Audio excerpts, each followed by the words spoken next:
siang, Aileen. Siang Om John. Hari ini kita bicara tentang education. Oke. Aileen, kalau tidak salah, lulusan dari UC Berkeley. Tapi betul? bidangnya itu lain waktu itu. Oh, bidangnya apa? Waktu itu saya belajarnya sih arsitektur, terus minors bisnis sama city Ya, planning. tapi masih lulusan dari UC Berkeley. Ya, Di dari bidang arsitek kan. ya bidang Tapi habis itu sekolah apa? setelah itu saya kerja sih 3 tahun building design shopping mall di Fremont, California. Terus saya pindah major ke pendidikan.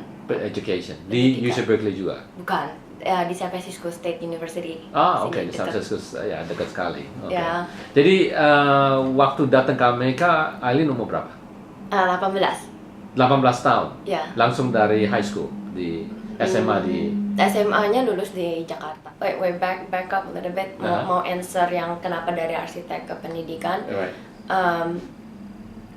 Alasan pribadi sih, saya dari kecil memang mimpinya pengen jadi arsitek. Tapi alasan pribadi, kebentur kesehatan juga. Waktu itu saya kecapean kerja bagian arsitek.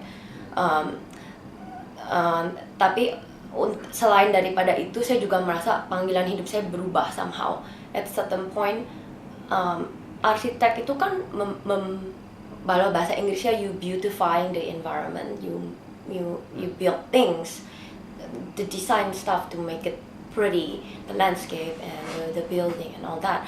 Tapi kalau pendidikan itu you beautifying people, like, and I feel like it's so rewarding.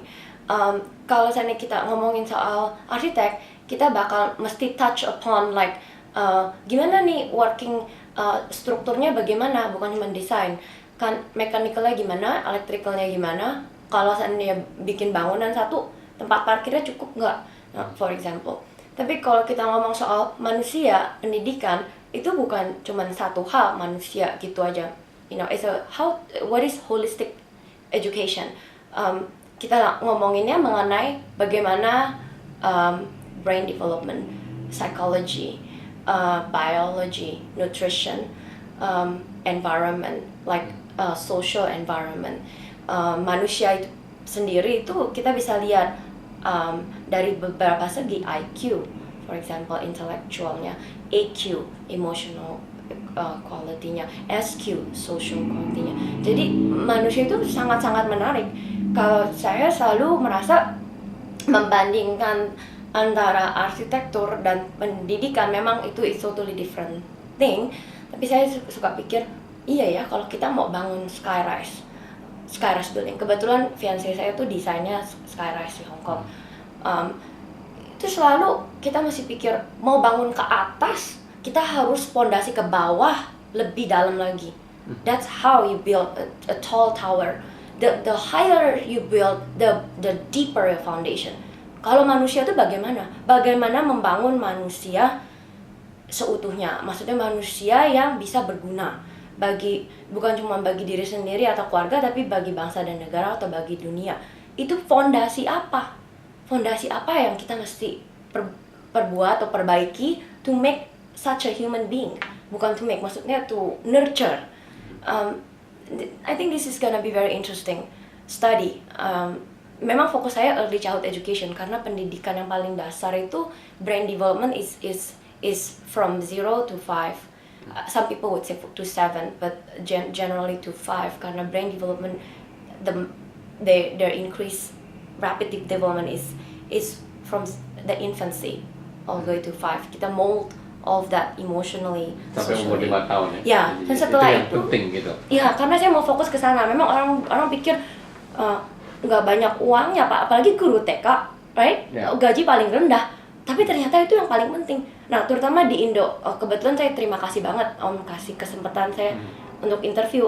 Kalau saya sih bisa boleh dengan rendah hati menghimbau gitu loh.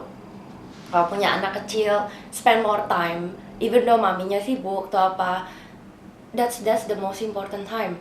Jangan memang sih memang rata-rata ya kalau besar di Indonesia itu pakai suster. Saya juga gedenya sama suster. Adik-adik gedenya sama suster.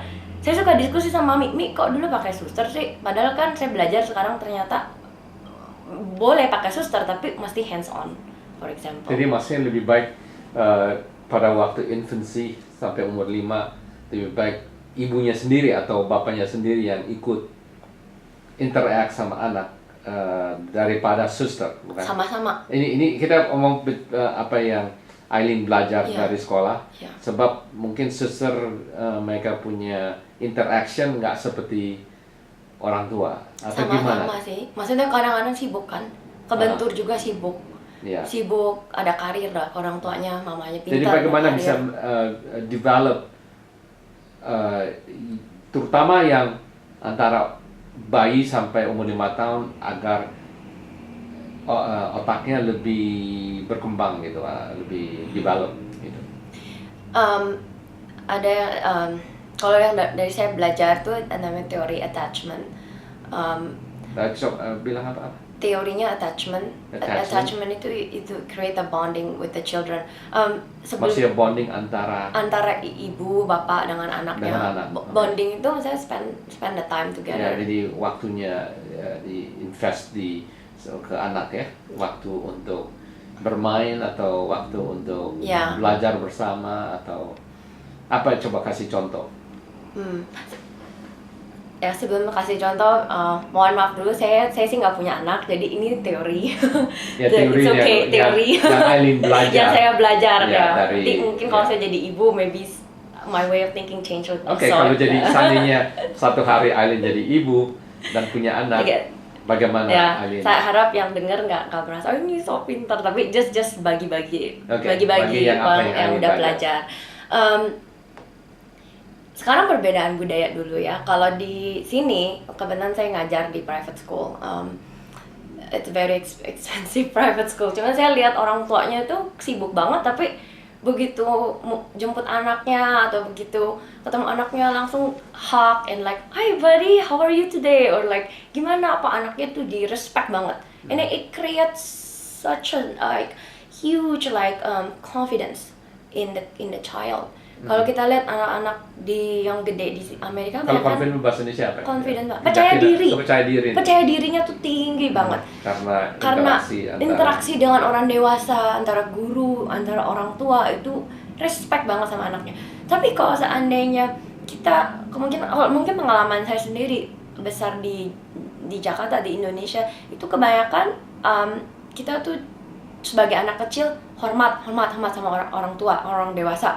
And then nggak sehangat mungkin ya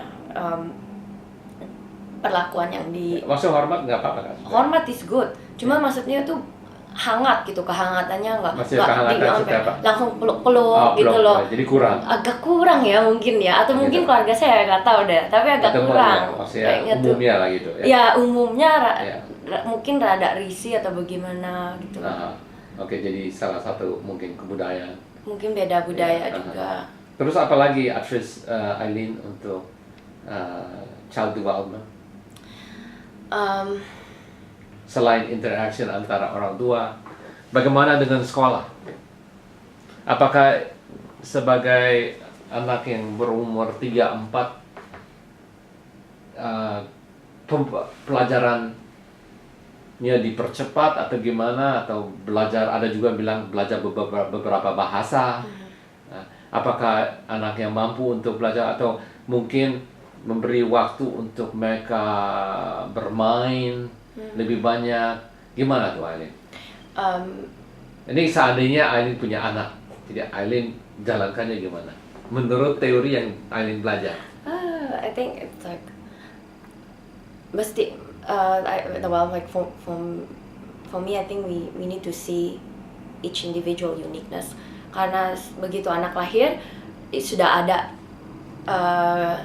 inborn talent and inborn characters. Kita mesti respect on that too. Jadi jangan anggap semua anak tuh sama, karena examples is like kalau di Asia kan umumnya orang tua tuh senang sekali kalau anaknya jadi engineer atau dokter atau apa. Itu pada kuliah loh, tapi dari kecil udah di nurture gitu. Wah, belajar setiap hari, kayaknya belajar biar pintar cari uang. Rata-rata begitu. I think rata-rata Ya, begitu. tapi mungkin kita bicara ya Tapi- antara umur 0 sampai umur 5 tahun. Exactly, Ya. it's the same. Karena Sama mereka gitu. karena mereka dari kecil gitu udah di fokus ke sana gitu loh. Fokusnya tuh reading, writing, belajar. Tapi nya nggak kurang dikasih kesempatan explore what that child wants. Which is Okay. important also. Jadi Exploration. seandainya kita mau tahu exploration atau explore apa yang itu anak mau, bagaimana sebagai orang tua kita bisa mulai approach untuk tahu ini anak mau kemana, apa yang perlu dikerjakan.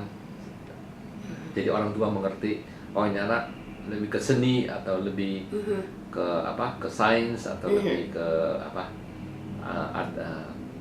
yang macam-macam, mungkin ke bahasa atau Right, apa. yeah. Bagaimana kita bisa mengerti anaknya gitu. Kasih lebih banyak itu ya. Stimulation juga kasih lebih banyak. Stimulation, coba terangkan apa itu stimulation. Maksudnya tuh kalau ada kesempatan, kalau ada uang atau apa gitu ya, ajak jalan-jalan ke tempat lain, ketemu lebih banyak orang, museum or library, or different places. And even like kalau kita di Amerika umumnya di sekolah itu banyak programnya itu lain-lain gitu, ada misalkan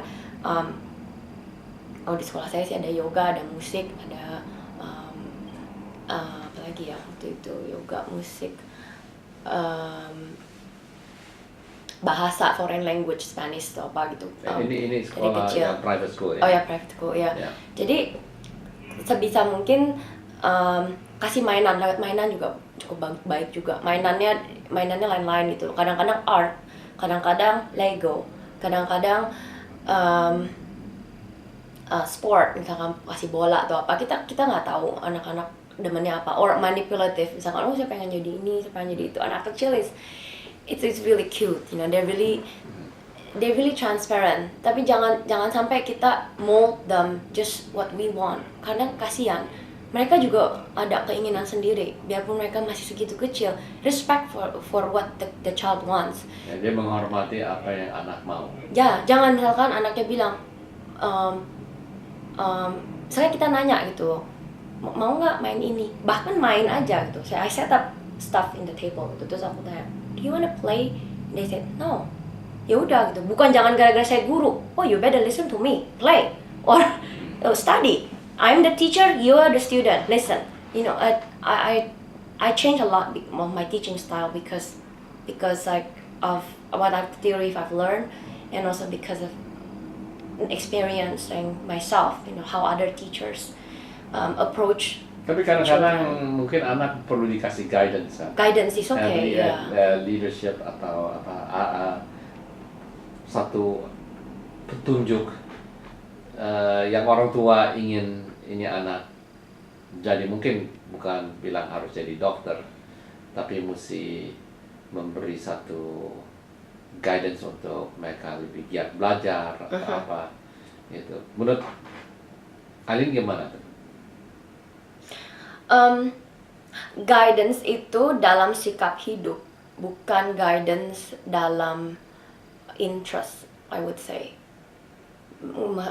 Gimana ya? Jadi Ngerti nggak ya? sikap hidup maksudnya Misalkan menghargai, menghormati orang lain atau etika gitu. Etiket moral, Ya, itu etiket. boleh, itu guidance. Mhm. Tapi jangan paksa dalam hal yang misalkan anaknya udah nggak pasti udah nggak bisa gitu, nggak demen gitu loh. Akademis, misalkan dia demennya main basket, tuh paksain terus, you know, like sometimes kasih aja gitu basic thing gitu loh. Tapi dia toh bisa yang bagian lainnya bagus gitu. Jangan semua orang tuh di standar